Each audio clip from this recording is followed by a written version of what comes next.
Kind of an exciting morning on your end. So congratulations on the news. Tell us a little bit about how exciting it is to finally let the cat out of the bag, so to speak.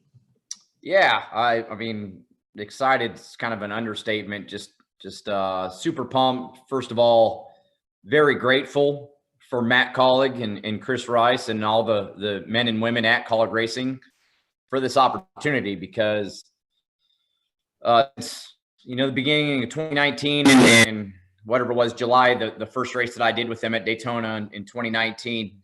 They've really just made me feel like a really important part of the team, a family member, more importantly. And for myself, my wife, Tara, my family, anytime that they've been around, everybody involved, that's very close to me. They've just feel really important. And, I didn't know where this was going to lead in 2019. It wasn't like I had it in my head, like, oh, I would love to go back full-time racing or whatever. But I just really love this. And that's Zena Barkin. She's really excited. Hey, knock it off. So yeah, I mean, just very grateful for this opportunity, because I just feel like a small part of the team that keeps helping it grow. And it's been fun over the last couple of years to, come into an organization that didn't have any wins. And now I think we're up to 7, I think is what we've had in the last couple of years, and Justin Haley getting to the Final Four. So the team continually keeps pushing. So to be a part of that now full time, just more than anything, super grateful to be a part of it. All right, now we'll go to questions from the media. If you have a question, just a friendly reminder, you can raise your hand within the Zoom platform or send us a chat and we will monitor that as well. And we are going to take our first question from Bob Pockris. Go ahead, Bob. Yeah, AJ, when you stopped full-time racing, you said it wasn't fun anymore, and it didn't sound like you sound pretty burned out. So I'm curious, how do you avoid getting burned out again? Well, that's a good question, Bob. And that's something that Chris Rice, right before we made the final decision on it, he made me a deal. Well, he basically made me make a deal with him, and he's going to hold my wife, Tara, to his side of it as well. The fact that this isn't a job, and that's what he wants me to make sure every weekend, that it's not a job. This is fun. Sure, Bob, the ultimate, we know, and you've been around me enough over the last 15 years to know that I put all the pressure in the world on my shoulders, no matter whether I believe we truly have a shot to win a race or we don't. It's on my shoulders, I feel like, to try to make us better and go that next step. So, I'm still going to have that to a certain degree, but the fact is that if Chris, and he told me right away, he said, if he sees it on my face, he sees it kind of in my demeanor and my actions, then we don't need to keep doing this on my side of it. And we can go back to part-time and all that. So I made that deal with him, and I'm in a different place in my life and I'm enjoying it. And sure, when I get to the racetrack and strap the helmet on, I'm going to put all the pressure on myself, just like I do in the part-time schedule. But away from it, it's all about improving. And the thing that Chris Rice especially does well, and everybody at Kaulig Racing, but especially Chris, is he's brutally honest sometimes in the sense of where we're at as a race team or where we're at that weekend. And I'll just give a small example. 2019, Mid-Ohio, I put so much pressure going into that race because it was leaf filter gutter protection's home race. It was Matt Kaulig's home race. And we practiced, and quite honestly, we were really slow. And I showed up the next day, like almost down, like, oh my gosh, I don't know how I'm going to win this race. And got 500 leaf filter employees here. And Chris told me, we're not winning the race today unless a miracle happens, but that's not your fault. You're here to make us better. And it was just those words going into that race that all of a sudden I was like, okay, I'm going to do everything I can. And wherever we finish, we finish. And that's that same attitude. So he really helps that. And so does the race team, in the sense of being honest with each other. And, that's the attitude that we have to have this year. And I guess, why go full-time Xfinity racing as opposed to maybe select Xfinity and select Cup races? I mean, it's because I really wanted a shot at least to go after a championship. In my NASCAR life, quite honestly, I've never really been in that position. Team Penske would have been my best opportunity for that. But obviously, all the things that happened that I did, kind of took away from that. And every other team that I've been on, I mean, sure, the ultimate goal was to try to win a championship, but we were always trying to build. At Red Bull, when I started, that was never going to happen. Rookie driver with a rookie team. At Petty Motorsports, I thought we had some great runs. We were so close to making the chase in 2011. Then obviously with JTG, a smaller team that we're always trying to build. I thought winning a race and finishing 13th in the points in 2014, and then 2016 we were getting stronger. But at the end of the day, I never felt like we really ever had a shot to win the championship. So I've really enjoyed it, Bob. That's it. I mean, in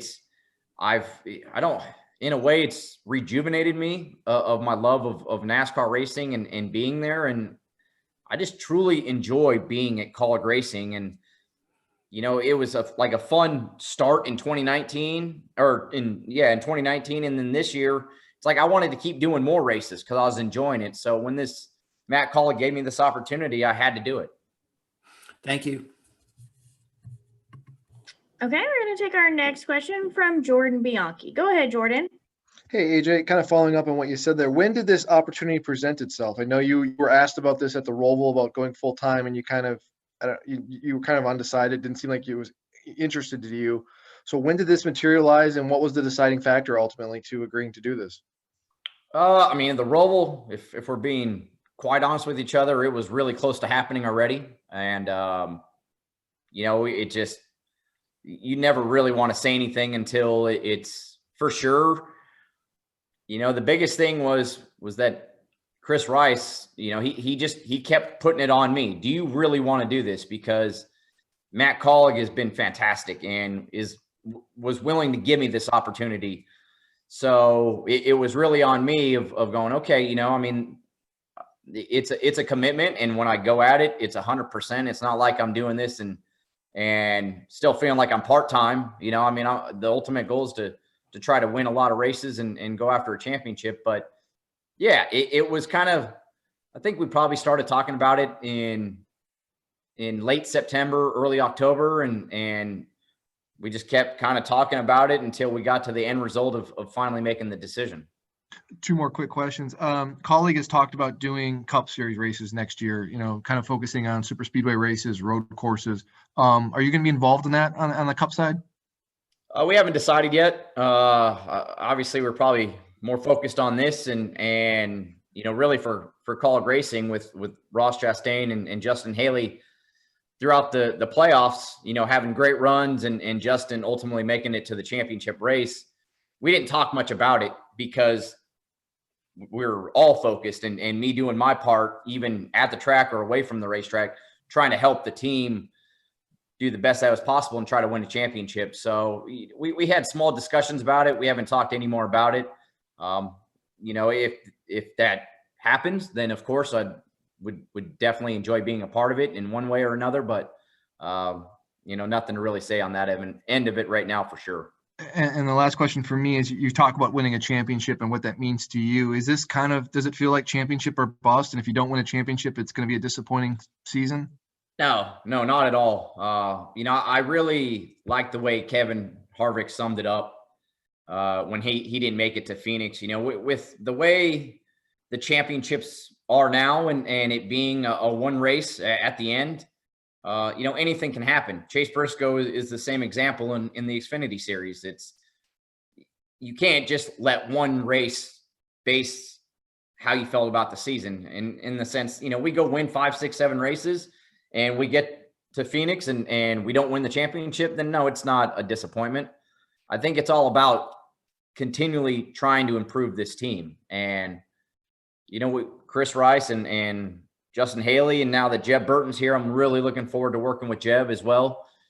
We've all discussed it, and inside the internals of Kaulig Racing, we understand where we're at as a race team. I mean, we're just barely 6 years into where Kaulig Racing started to where we are now, and really just been winning the last 2 years. So we got room to improve, and we can keep improving on that, from road course racing to super speedway racing to mile and a half and short track. So, I think you can't just define it on, okay, we have to win 8 races this year. Otherwise it's a bad season. It's about improving and getting better every weekend. And that's the attitude that we have to have. And I really believe that if we do that, the wins will come, but we can't just all say it has to be win or bust and win a championship. Thank you. Okay, next question we'll take from Greg Engel. Go ahead, Greg. Hey, AJ, congratulations. Obviously, a deal like this takes sponsorship that has to play into everything. So can you talk about, is the marketing climate getting better, the sponsorship climate, or was it kind of with Kaulig and his businesses, was it kind of built in? But do you overall see the climate as for sponsorship improving? And I'll have a follow-up.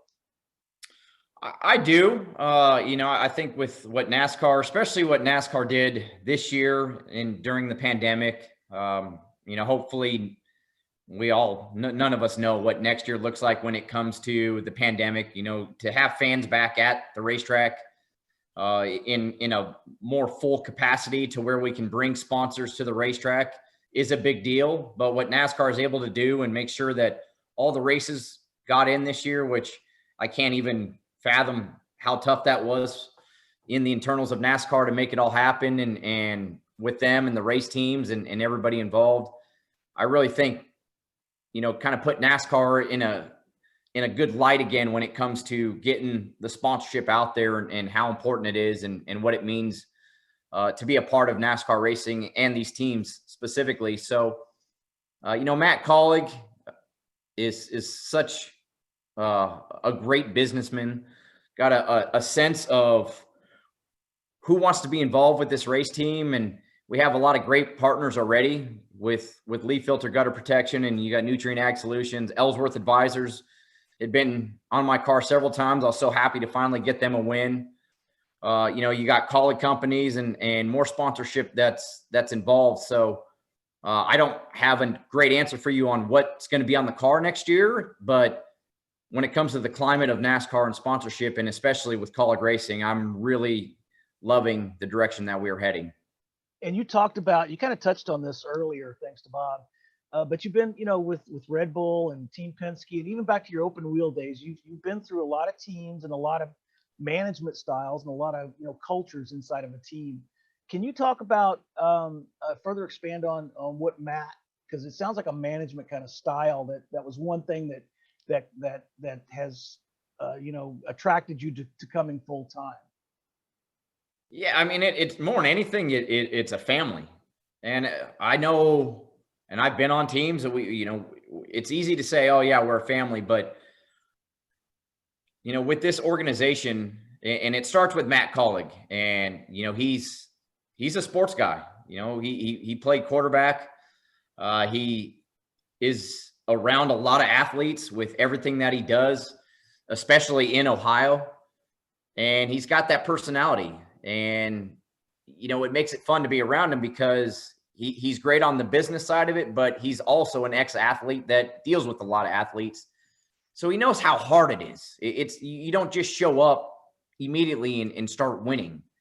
And I love what this team has done from the start of being one car and staying one car for a long time until they finally felt like, okay, we're just getting where we want to be. And then we added that second car during 2019 with myself and Ross, Elliott Sadler, Austin Dillon's run for the team, and I'm probably forgetting a couple others, but we did that slowly, and then it kind of evolved to this year where it was 2 full-time teams, and then myself is the part-time third car team, and that was something that I really wanted to decide. It was I talked to Chris. I said, I don't want to hurt the team if we are stretching ourselves too thin trying to make it 3 cars full-time. I would rather be part-time and keep helping this company grow. And Chris said, no, we have all the resources to make sure that when we show up at the racetrack, all 3 cars are the same every weekend, and it's up to us as drivers and teams to go out there and perform. So It's a family. Everybody's got each other's backs. I mean, we're truthful, and Chris Rice can tell you, I am hard on him sometimes on trying to go out there and make sure that we're getting better. But he can be hard on me, and it's that. But we know at the end of the day, we have each other's backs, and it's not finger pointing against each other. It's all going the same direction, and that's ultimately to try to win races and try to win a championship. And that's what I love about it. But in the meantime, while we do that, it's very enjoyable, whether we're at the racetrack or at the shop or just hanging out, all of it. It's just very enjoyable. And that's why I love all the men and women at Kaulig Racing. Thanks, pal. Happy holidays to you, Tower, and the family. Thank you. You too. Okay, we're going to take our next question from Dustin Long. Go ahead, Dustin. Thank you. AJ, with running full time, you're going into a series where a lot of the drivers are returning. A lot of years at Xfinity, a lot of guys move up. You're looking at 8 of the top 10 in points returning. They accounted for 21 wins last season.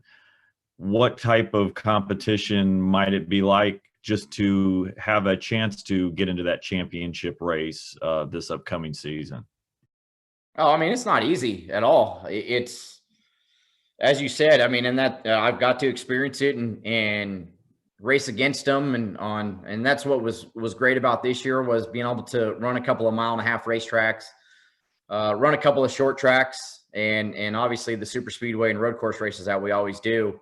I mean, it's not easy by any means. Just to run inside that top 8 or 9 every weekend is a difficult challenge. So that's what I love about it. It's not easy, and it's our job to go out there and keep getting better. And, if you look at the race teams that are involved, the Gibbs and Penske's and Stewart Haas, you got Junior Motorsports that's associated with Hendrick Motorsports, RCR, it's a lot of Cup teams that are part of this Xfinity Series. So you got a lot of young drivers that are really good at such a young age.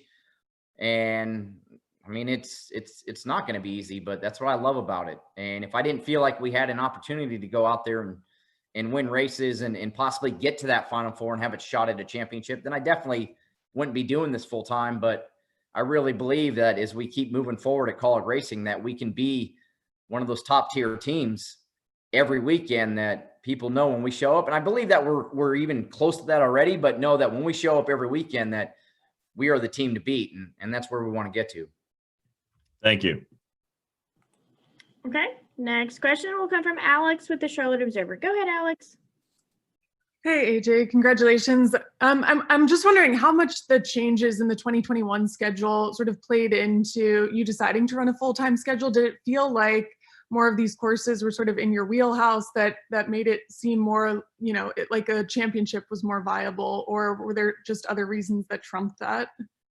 I mean, I'm not going to hate on the schedule. I mean, having that many road course races is a lot of fun, but that by no means is, as we saw this year, guarantees us wins. That's what's so fun about NASCAR racing and especially the Xfinity Series with such young drivers. They just keep getting better every race that they're in, whether it's ovals or road course racing. So by no means does it guarantee us wins and locking ourselves into the championship four. But I have confidence in myself, and hopefully I showed that at Atlanta, and I felt like we had a great shot at Martinsville as well. Bristol, our first race back, we were really fast. That at any type of racetrack, that when we get the cars where they need to be, that I can go up there and run up front and win races. So the schedule didn't have much involved in it. If it was the typical NASCAR schedule that it's been over the last few years, I would have still wanted to do this because I believe in myself that in this equipment that we can go win a lot of races. Thank you. Thank you. Okay, we're going to take our final question from Casey Campbell. Go ahead, Casey. Thanks, Amanda. Hey, AJ, how are you? I'm good, Casey. How you doing, man? Doing pretty good, man. I apologize if this question's been asked since I joined on late. But how does this affect, you going full time, how does this affect your role with NBC? And are you going to still have that in some capacity? I've signed with NBC as well, so I've loved the last couple of years and everybody at NBC Sports and NBC for allowing me the opportunities to do so many different varieties of racing and in the broadcast side of it. I was up front with them when we were talking about it. I said, hey, I might be going full-time racing. I don't know what that will look like when it comes to our schedule with especially on the IMSA side of it, of doing those broadcasts and how many I'll actually get to do. And they said they wanted me back. And the first thing they told me when I signed 2 years ago was the more races that I do helps me be a better broadcaster because I'm able to talk about what's going on from live experience. And they've been upfront with me the whole time about that. So unfortunately, Casey, I don't have a perfect answer of how many races I'll be able to do, but being at the NASCAR races, especially in the second half of the year for NBC, if I'm needed, they got a great group of people that work on that side of it. But if I'm needed after a race to stay or anything like that, I'm willing to do it and be a part of the team. So it's nice that NBC believes in me as well to want me back for a couple more years and to be able to be a part of it and do whatever I'm allowed to do and whatever I can do. All right. Thank you very much, AJ. Thank you. All right. Well, AJ, we appreciate you spending time with us here today, and we wish you the best of luck next season. Well, thank you. Thank you, everybody that came be a part of this call, and happy holidays to everybody. See you all soon. Happy holidays to you as well. Have a great day. You too. Thanks, Thank you. everybody. Happy holidays. And a friendly reminder to all of our media who joined us today, audio and video.